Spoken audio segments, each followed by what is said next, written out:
The knock didn't just rattle the door, it vibrated through the floorboards, a heavy, rhythmic thud that signaled authority and zero patience. I didn't rush. I'm a software engineer. I deal in logic, sequences, and predictable outcomes. I checked the feed on my phone. Sergeant Brad Blackwood was back, and this time he'd brought backup. 2 junior officers stood behind him like stage props, looking uncomfortable but compliant. Brad, however, looked like he'd been dreaming of this moment since I cost him his promotion 2 months ago. He was in full uniform, the late afternoon sun glinting off his badge and the polished leather of his holster. Beside him stood Charlotte. She was dressed in a power suit that screamed mid-level realtor, clutching a clipboard to her chest like a shield. She had that sharp, predatory smile of a woman who had finally found a way to make her petty grievances legal. I opened the door just wide enough to lean against the frame, my face a mask of bored curiosity. "Mr. Morrison," Charlotte chirped, though her eyes were cold. "We're here for the keys and the security registry. You've exceeded the 24-hour emergency window." "Good afternoon, Charlotte." "Brad," I said, my voice smooth and conversational. I didn't look at the junior officers. I kept my eyes on Brad. I didn't realize the HOA had started employing the municipal police department as a locksmith service. Is this on the city's dime, or are you billing the association for the overtime? Brad stepped forward, his boots crossing the threshold by an inch, a classic intimidation tactic.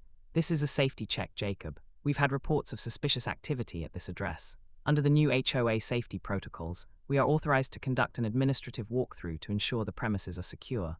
Give us the keys, or we'll be forced to entry under emergency welfare provisions."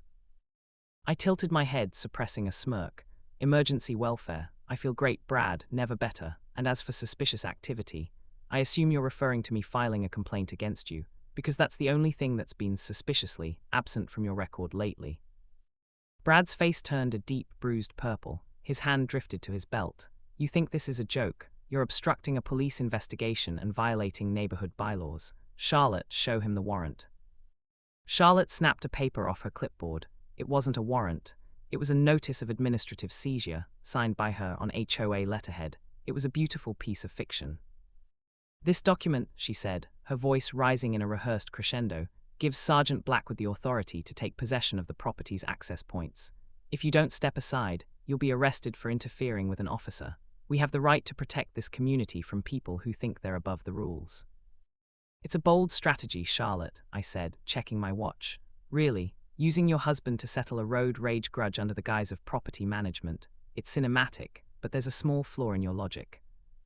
"The only flaw is you thinking you have a choice," Brad growled. He reached for his handcuffs. The 2 junior officers looked at each other, sensing the air in the room was getting dangerously thin. "Step back, now." I didn't move, I didn't blink. I just looked past them, toward the hallway behind me. "Honey," I called out, my voice dripping with feigned concern, "there are some people here who say they need to seize the access points. One of them has a badge, but I think he forgot his constitution in his other pants." The sound of footsteps on the hardwood was slow, deliberate, and echoed with a weight that made Brad freeze. Olivia stepped into the light. She wasn't in her usual traveling blazer. She was wearing her tactical vest, her dark hair pulled back in a tight, professional bun. The gold and blue FBI lettering across her chest was impossible to miss, but it was the heavy, brass and enamel badge hanging from a chain around her neck that drew every eye in the room. The silence that followed was absolute. I could actually hear the hum of my refrigerator in the kitchen. "Sergeant Blackwood, I presume." Olivia's voice was like ice, calm, resonant, and terrifyingly controlled. She didn't look like my wife right then. She looked like a high-ranking federal agent who had spent the last decade dismantling cartels and public corruption rings. Brad's hand froze on his cuff case. His jaw didn't just drop, it seemed to lose all structural integrity. The 2 junior officers behind him took a literal step back, their faces turning a ghostly shade of white. I was just," Brad stammered, his voice jumping an octave. "You were just what, Sergeant?" Olivia stepped onto the porch, forcing the group to retreat. She held a digital recorder in her left hand. "Were you just using your color of law to bypass the Fourth Amendment? Were you just attempting to extort private security codes from a civilian without a court-ordered warrant? Or were you just assisting your wife in a racketeering scheme involving HOA funds and municipal resources?"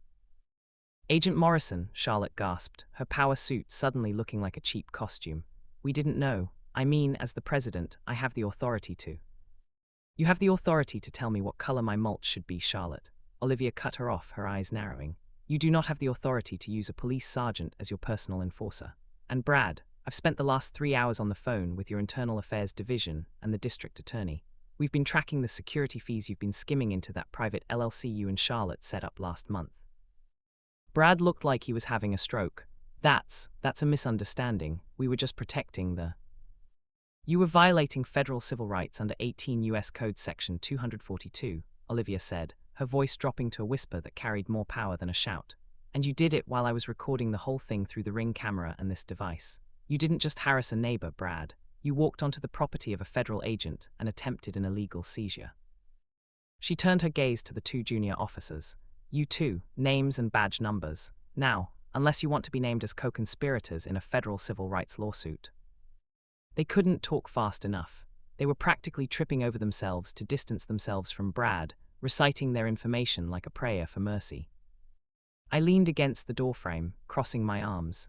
I looked at Charlotte, whose clipboard was shaking so hard the papers were fluttering like trapped birds. You know, I said, my sarcastic edge finally sharpening, I was going to give you those keys, Charlotte, but then I remembered I don't like your grass height. It's a little unprofessional. Olivia stepped forward, her face inches from Brad's. Go home, Sergeant, secure your weapon. You'll be receiving a call from the DOJ by morning. And Charlotte, the HOA board is meeting tonight at 7. I've already sent them the bank statements regarding the security fund you've been dipping into. I imagine your resignation will be the first item on the agenda. Brad didn't say a word. He turned on his heel and walked toward his cruiser, his gait stiff, his dignity somewhere back in the gutter where it belonged. Charlotte followed him, stumbling in her heels, her face a mask of pure, unadulterated terror. They looked small. For the first time, they looked exactly like what they were, petty bullies who had finally picked a fight with the wrong house. As their car sped away, this time without the sirens, I looked at Olivia.